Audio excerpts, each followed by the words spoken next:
अस्सलाम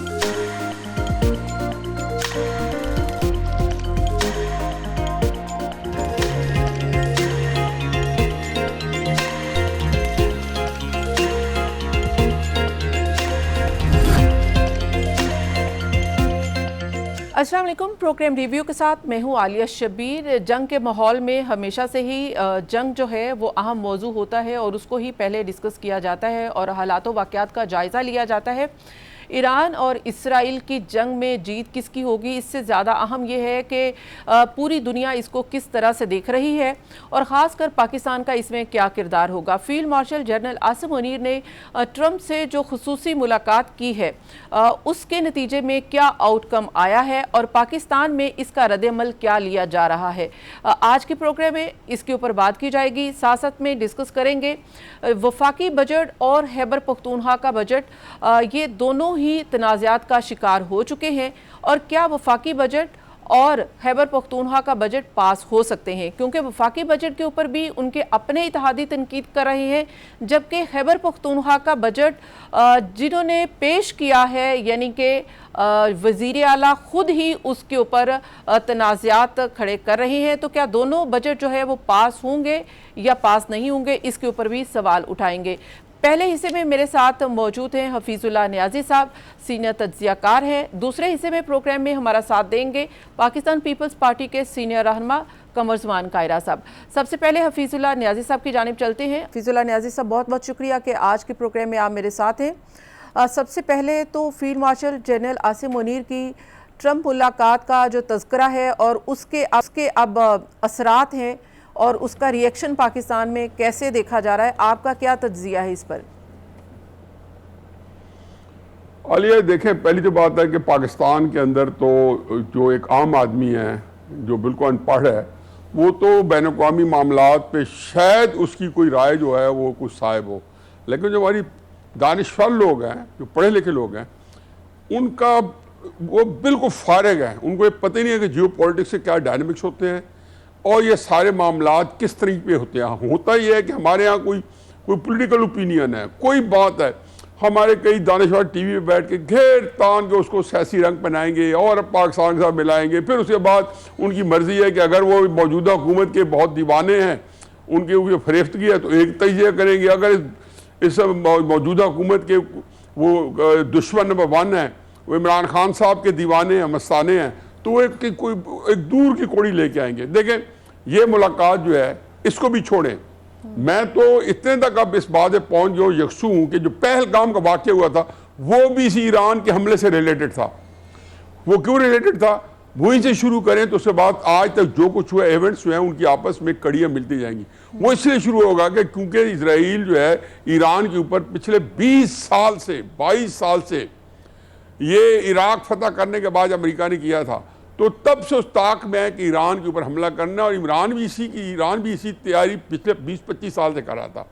अब fast forward है, अब पहलगाम में जब उन्हें पता था उन्होंने हमला किया, और यह भी हमें पता है कि इजराइल ने इंडिया की हमारे खिलाफ कितनी मदद की और कितने उसको हज़ारों के हिसाब से ड्रोन दे रखे थे और सबसे अच्छा वेपन दे रखा था कि वो पाकिस्तान को एंगेज करेंगे ताकि जब ईरान पर हमला करे तो पाकिस्तान जो है उसको अपने सर की पड़ी हुई हो। वो तो अल्लाह ताला का अपना एक निज़ाम है। 4 दिन के अंदर इंडिया फारिग हो गया और उसके बाद जो है पाकिस्तान जो है वो मैदान के अंदर मज़ीद सुरखरू हो के, मज़ीद बाइज़्ज़त हो के सामने आया।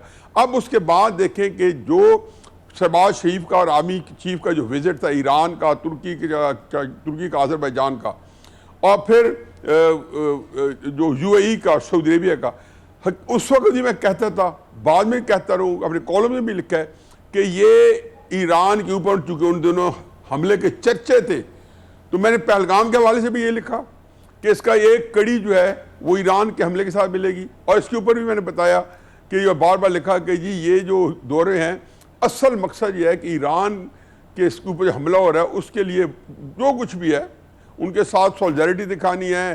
सारे मुल्कों ने अपने आप को वहाँ पे देखना कि अगर खुदा न खासा ईरान जो है वो ज़ेर हो जाता है और या उसके जो है उसके आगे इजराइल के आगे वो बिल्कुल उसको शिकस्त मिलती है, तो फिर हमारे क्या सूरत हाल होगी कि जहाँ पे अमेरिका, इजराइल जो है ईरान के ऊपर पहुँच जाए, अफगानिस्तान के ऊपर वो ऑलरेडी कुछ किसी न किसी एंगल से मौजूद हैं। तो चीन, रूस, पाकिस्तान, तुर्की, ये चारों मुल्क बाय डिफॉल्ट जो थे वो नंगे हो रहे थे जियो पोलिटिकल सिचुएशन में, और ये इनका अपने अपने तौर पे ये बिल्कुल एक एक्सपोज होते थे। और ग्लोबल साउथ जिसको हम कहते हैं, जिसमें चीन भी आता है, रूस भी उसको आप ग्लोबल साउथ में गिनते हैं वो, तो उसको उसका कंट्रोल जो है इंडिया, इजराइल और अमेरिका के पास चला जाता ईरान के जो है जो दबने से। अब आ जाए आर्मी चीफ की मुलाकात। हकीकत यह है कि अमेरिका ने जब ये देखा होगा हमला, तो उसके जो भी कॉन्सिक्वेंसेज होते थे उसमें उनको आर्मी चीफ को एंगेज करना ज़रूरी था। दो सूरतें थी उस वक्त जब ये इनको दावतनामा दिया गया होगा। एक तो यह है कि उनको शायद वाइट हाउस में नाम बुलाया जाता, वो एक फॉर्मेलिटी में उनकी इज्जत होती, एहतराम होता और वो वापस आ जाते। दूसरा ये था कि जैसे हमला जो है होने के करीब आए 2 दिन 3 दिन, और ये पता चल गया कि इसराइल हमला कर रहा है, और ट्रंप रोज़ाना कहता था कि जी इसराइल हमला कर देगा। उन्हीं दिनों इनको ट्रंप से लंच का इन्विटेशन मिला, तो उसमें 2 सूरतें थी। इसराइल हमला करके, और जैसा कि जैसे मुलाकात हुई उस दिन लगता था कि इसराइल जो है छा गया है, पिछाड़ चुका है ईरान को, ईरान ढेर हो चुका है। तो इस तनाज़ुर में आगे 2 सूरतें थी कि जी आप इस मामले में आगे बढ़े तो आप न दखल दें, ईरान के साथ न खड़े मुमकिन तौर पे। दूसरी सूरत यह है कि ईरान जो है वो इसराइल को, जैसा कि उसने आज देख लिया है कि उनके छक्के छुड़ाए हुए हैं, इसराइल को एक फियर ऑफ द अननोन है, उसको समझ नहीं आ रही कि ये जो हो रहा है आगे कितना होगा और आया उसके अंदर कितने बॉम्ब गिरेंगे, क्योंकि उन्होंने ऐसा एस्केलेट किया। जो पहले दिन 150 उन्होंने मिसाइल फेंका, वो इसराइल को इतना ज़्यादा नुकसान नहीं पहुँचाया। दूसरे दिन और तेज़ कर दिया। पिछले 3-4 दिन से जो उनके हाइपरसोनिक मिसाइल्स आ रहे हैं, उसे इसराइल के छक्के छुड़ाए हुए हैं, क्योंकि ये जंग अगर इस तरह चल रही है तो ये ईरान 2 साल लड़ सकता है। ईरान की इसकी तैयारी है। इसराइल क्या करेगा कि 2 साल में अगर 3-3, 4-4 हाइपरसोनिक उसमें पड़ते रहें तो उसका क्या हशर होगा। तो जाहिर है पाकिस्तान का रोल फिर बनता है कि पाकिस्तान को एंगेज करके और किसी तरीके से इसराइल को फेस सेविंग दी है। मेरा आज कॉलम भी आज के अखबार में जंग में यही है छपा है, और मैं बार बार दोहरा रहा हूँ कि जी इसराइल को आसिम मुनीर साहब के जरिए फेस सेविंग हो। और अगर ये काम कभी ऐसा हो जाता है कि चश्मे तस्वुर में अगर वहाँ पे जंगबंदी हो जाती है, तो जंगबंदी की सूरत में आप देखेंगे कि पाकिस्तान का एक बहुत अहम रोल होगा। और ईरान को अगर किसी उसमें मनवाना हुआ कि आपने इसराइल को ये कंसेशन दे दे, ये दे दे, या कोई उससे थोड़ी बहुत अशोई के लिए आप जो है कोई ना कोई एक चीज़ ऑफर करें, तो मेरा ख्याल है कि उसमें शायद एक रोल बने, और उसमें फिर तुर्की का भी रोल हो, लेकिन आसिम मुनीर लीड करेंगे क्योंकि हमारा ईरान से बहुत बड़ा बॉर्डर है। अच्छा, तो ये चीज़ जैसे आपने कहा कि जंगबंदी जो कि होती भी दिखाई तो नहीं दे रही, लेकिन अगर जंगबंदी की तरफ आते हैं तो इसराइल को भी इस जंगबंदी से कुछ चाहिए होगा। तो ये कहा जाता है कि शहबाज हुकूमत को इसलिए लाया गया कि चाहिए नहीं, फेस सेविंग, फेस सेविंग में तो इसराइल को नहीं, शहबाज हुकूमत नहीं, हाँ, तो फिर इसराइल को तस्लीम किया जा सकता है, ये ऑप्शन है। सवाल ही पैदा, देखो ये बातें वही हैं जो सतही है। वो कैसे इसराइल को इमरान खान तस्लीम नहीं कर सका, जब बिल्कुल हम ऊंधे मुंह पड़े थे। मुशर्रफ के वक्त में नहीं तस्लीम किया जा सका। इतना दबाव था इमरान खान के वक्त में, मुशर्रफ के वक्त में, अमेरिका का, सऊदी अरब का, इतना बड़ा। और 9/11 के वक्त मत भूलें कि सोल सुपर पावर था अमेरिका। क्या अब अमेरिका इसराइल का क्या दबाव है हमारे ऊपर? ये दबाव पहलगाम से पहले कुछ था तो उसका रंग लाना था। जब वो सऊदी अरब में भी उसको तस्लीम करवा रहे थे, और यूएई कर चुका था, बहरीन कर चुका था, सारे मुल्क खलीजी ममालिक कर चुके थे सिवाय कतर के और शायद कुवैत के, और बाकी सारी दुनिया उसके आगे सारी मुसलमान मुल्कों में हर एक ने तस्लीम किया हुआ था, तब नहीं कर सके। तो ये तो बात दूर की कोड़ी है, इसका कोई तल्लक नहीं है। इसराइल की तस्लीम करने वाले मामले जो है ना, वो ये अजायशी के चक्कर में आते हैं। वो पीस टाइम आपकी लग्जरी है, ये वॉर टाइम है। इसमें ये नहीं है कि इसराइल को तस्लीम करेंगे तो इसलिए जो सतही सोच है आलिया, अगर इस टॉपिक को आप लोगों ने छेड़ना होता है तो इन सारी सोचों से ऊपर उतरे। इस वक्त पाकिस्तान की प्लेसमेंट जो है, और मत भूलें कि चीन और पाकिस्तान के जो तल्लुकात हैं जो हमेशा से थे, उसको पिछले 2-3 साल से उन्होंने जैसे तरबूज को काट के तश्री में रख देते हैं, वो सब पूरी दुनिया के सामने है। कौन नहीं कह रहा है कि इंडिया की जंग में चीन जो है हमारे साथ जो है बगैर अपने कदम जमीन पर रखे पूरी तरह लड़ा है। आपको कल बताएगा कि ईरान के जो लामुतनाई सिलसिला मिसाइल्स का, इसके अंदर कहां से सप्लाई आ रही है, ढेरों के ढेर लगे जा रहे थे, पता नहीं कैसे कैसे सप्लाई पहुंच रही होगी, पाकिस्तान का उसमें रोल कितना होगा ये आपको 5-10 साल बाद पता चलेगा। ये इतनी इंपॉर्टेंट ये है कि इस वक्त जो है ना, जो पाकिस्तान जो है वो बड़ी स्ट्रांग पोजीशन में है कि इजराइल को इंतहाई जिल्लत में शिकस्त करवाए तो भी रोल बनता है, और जिल्लत में शिकस्त करवाए तो भी रोल बनता है, और एक आम शिकस्त कराए तो भी रोल बनता है। अच्छा, लेकिन इस वक्त मुख्तलिफ दो ऑप्शंस जाहिर है कि एक तरफ तो हम ईरान के साथ खड़े हैं, ये बहस है, दूसरी तरफ ये है कि हम अमेरिका के साथ खड़े हैं।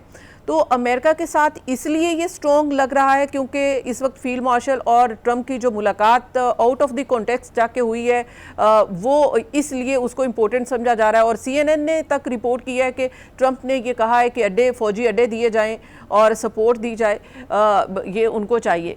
तो इस सेंस में CNN नहीं कहा, आप लोगों को इन्फॉर्मेशन गलत है। CNN नहीं कहा, वो इंग्लैंड के एक टेबलाइट है डेली टेलीग्राफ, उसमें एक खबर छपी है और इंडिया ने छपवाई है।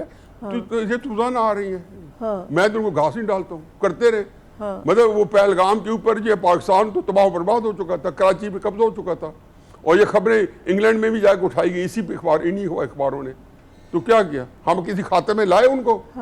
बीबी ये चीजें जो होती हैं अपने दिमाग को इस्तेमाल करना चाहिए कि ये चीजें, ये अड्डे दे देना, ये करो। अड्डे मुशर्रफ ने नहीं खुल के दिए थे जब बेचारे, हम मैं बता रहा हूँ कि पाकिस्तान अमेरिका क्या कि उस तरीके से कभी इतना कमजोर नहीं था जो 2001-2002 में था।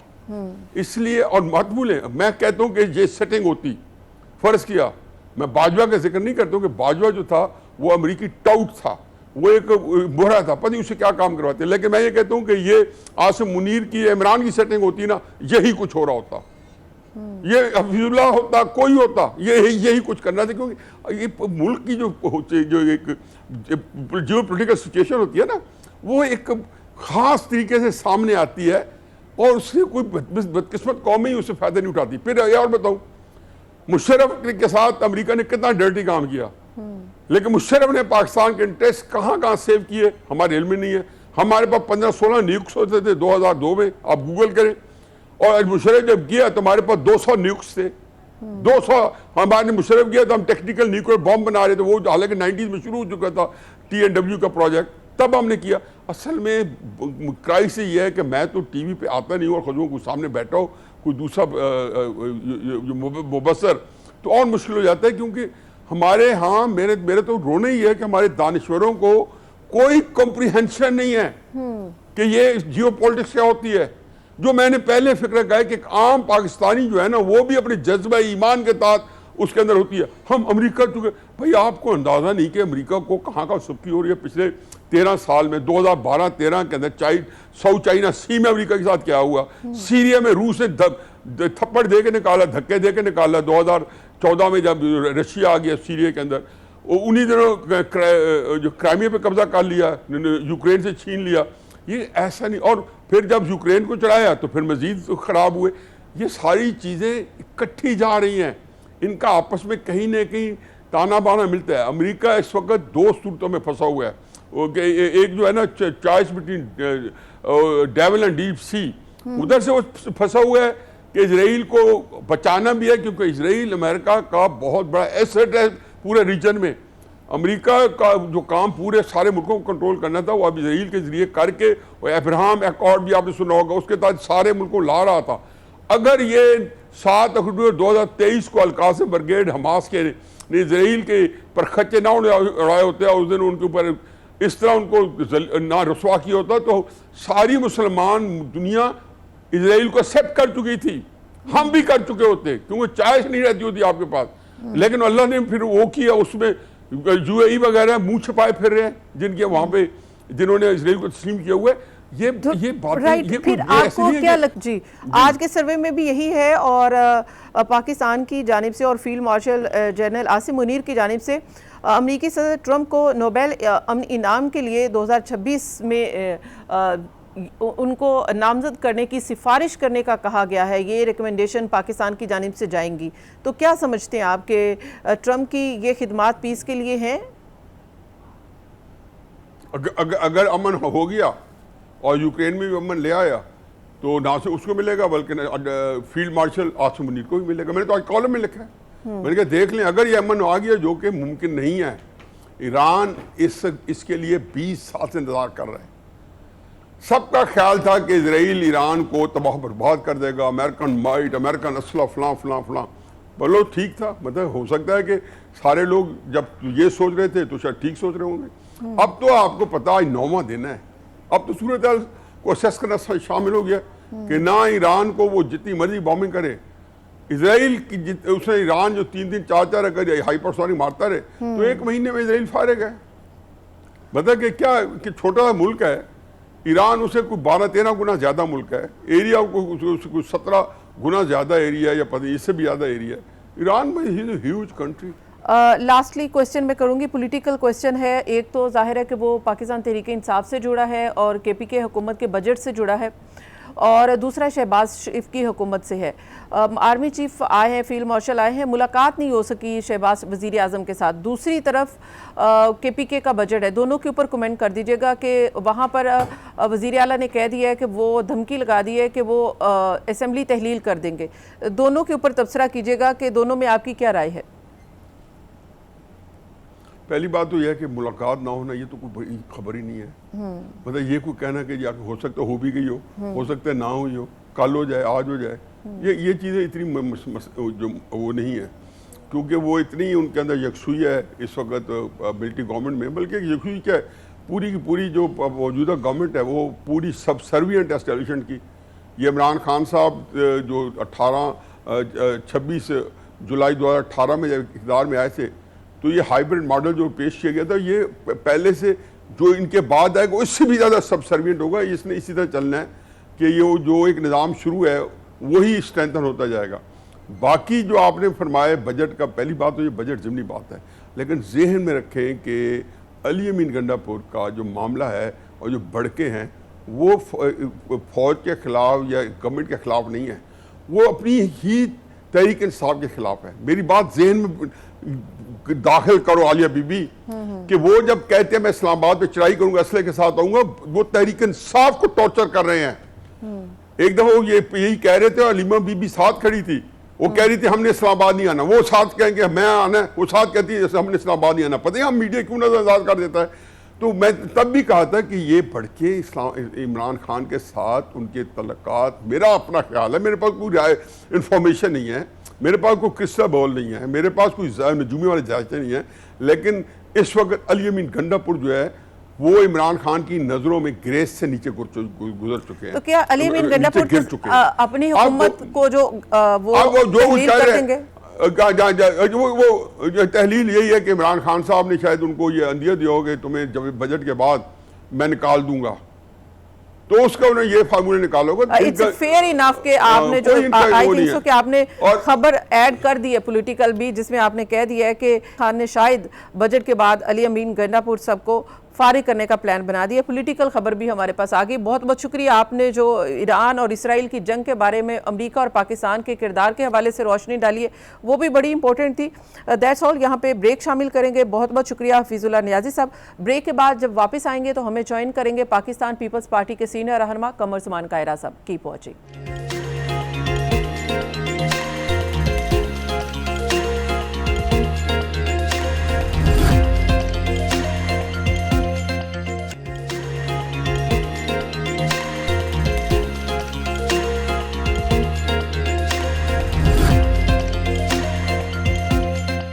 Welcome back. हमें ज्वाइन किया है पाकिस्तान पीपल्स पार्टी के सीनियर रहनुमा कमर ज़मान कायरा साहब ने। अस्सलाम वालेकुम कायरा साहब, बहुत बहुत शुक्रिया कि आपने आज के प्रोग्राम में मुझे ज्वाइन किया। सबसे पहले ईरान और इसराइल जंग के तनाजुर में ही बात कर लेते हैं।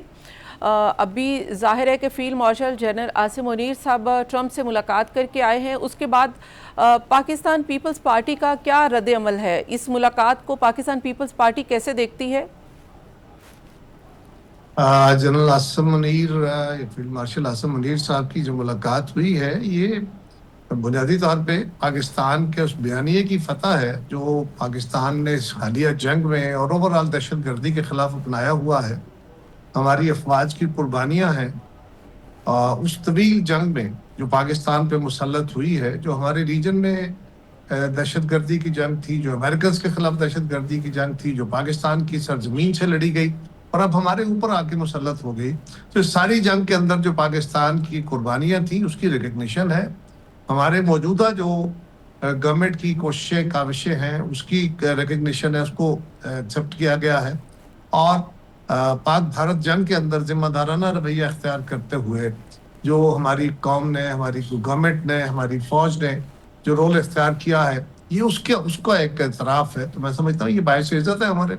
अच्छा, ये तो बिल्कुल आपने दुरुस्त कहा, लेकिन दूसरी तरफ ईरान और इसराइल की जंग भी है और उस तनाजुर में इसको कैसे देखते हैं? क्योंकि कुछ ख़बरें, कुछ इंटरनेशनल मीडिया, टेलीग्राफ, CNN, यहाँ पे ये भी ख़बरें आ रही थी कि शायद कोई पाकिस्तान से अड्डे मांगे गए हैं 2001 की तरह, जैसे मुशर्रफ से कॉल करके मांगे गए थे, और इसी तरह से कोई अड्डे मांगे गए होंगे। और अमेरिका अगर ईरान पर अटैक करता है तो पाकिस्तान को अमेरिका का साथ देना होगा। इस तनाजुर में आप इसे कैसे देखते हैं?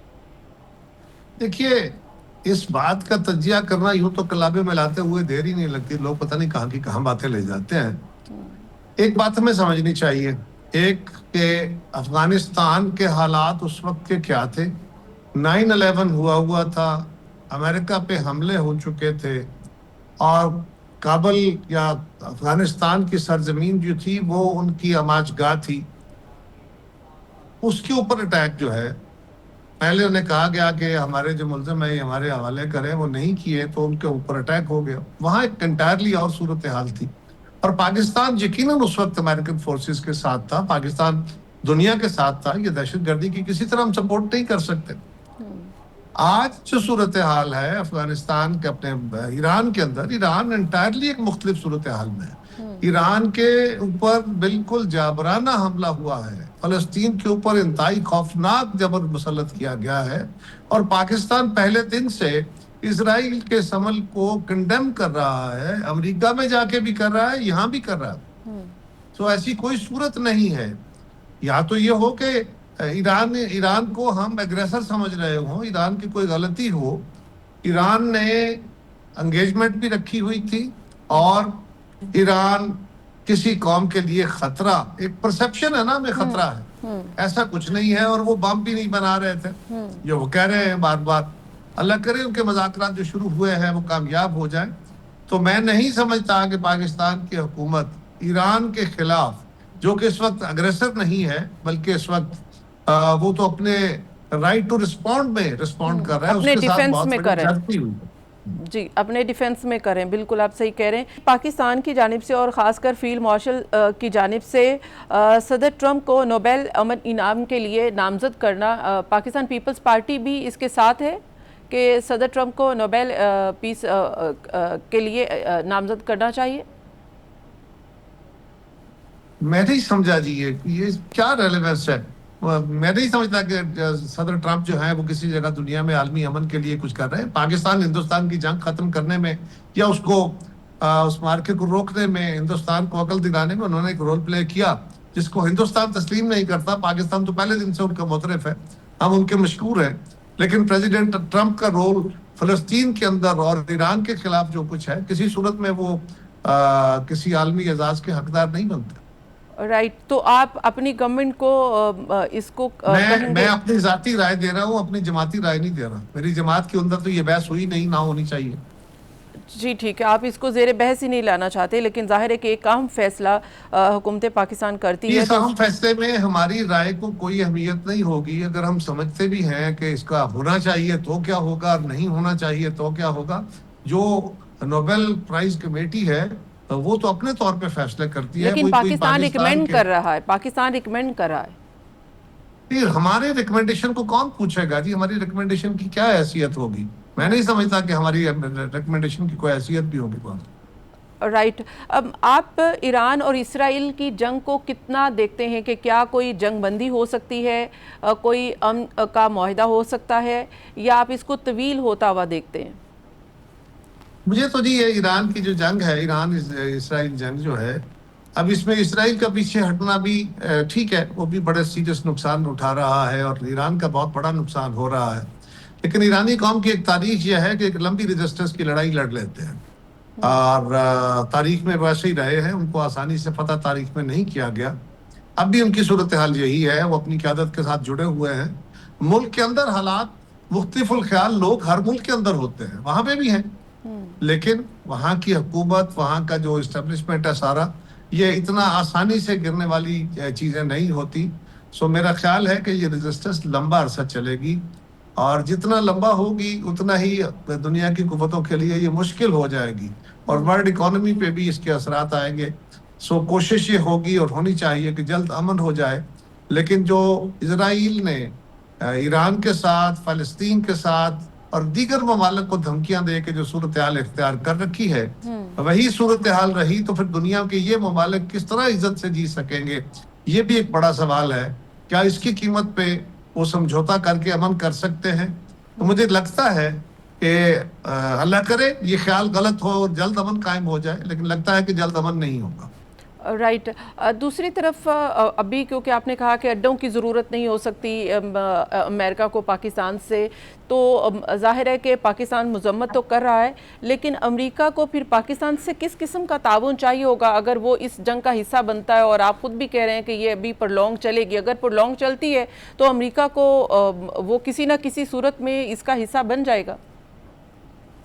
देखिए, ईरान अगर दुनिया में रीजनल या वर्ल्ड पीस के लिए खुद थ्रेट बने तो उसकी कोई लॉजिक बनेगी कि पाकिस्तान इंटरनेशनल पीस कीपर्स के साथ मिले? ऐसी कोई सूरत हाल है नहीं।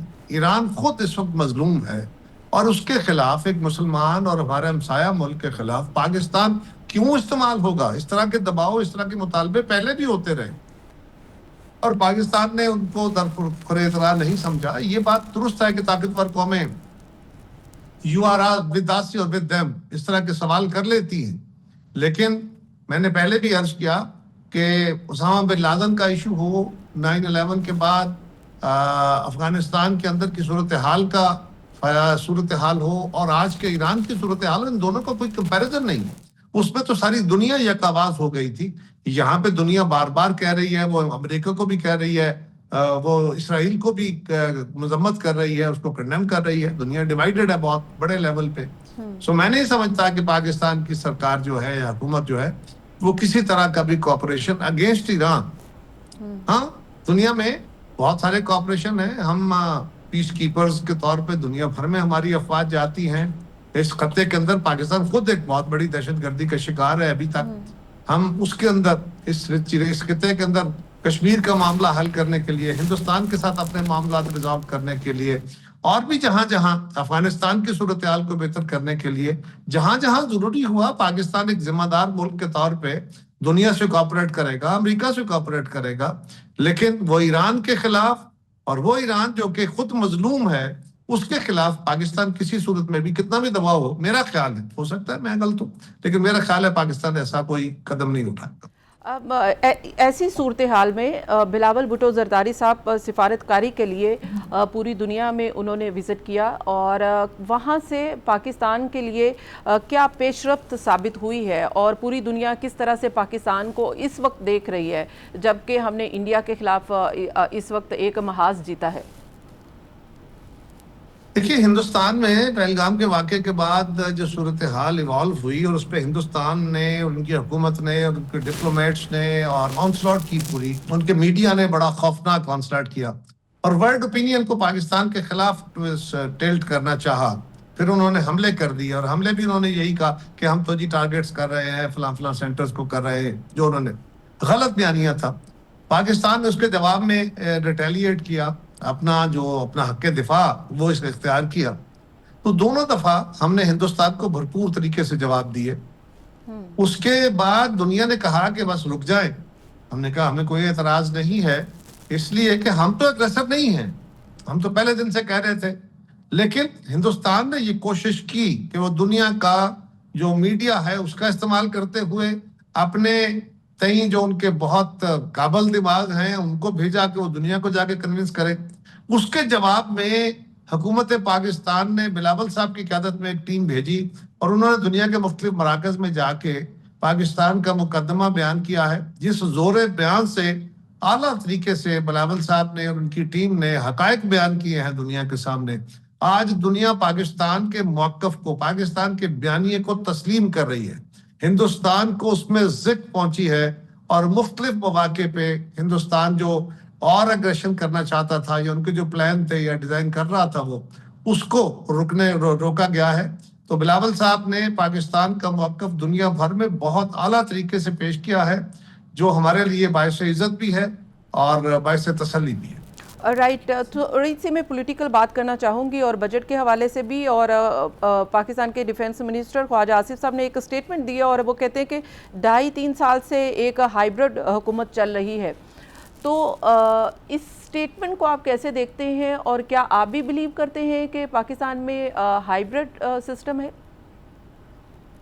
देखिए, अगर कहा जाए कि पाकिस्तान में प्योरली एक डेमोक्रेटिक सेटअप है तो ये बात तो मजाक ही लगती है, क्योंकि इस बात में तो कोई शक नहीं है कि एक स्पेशल अरेंजमेंट के तौर पे तो हुकूमत चल रही है।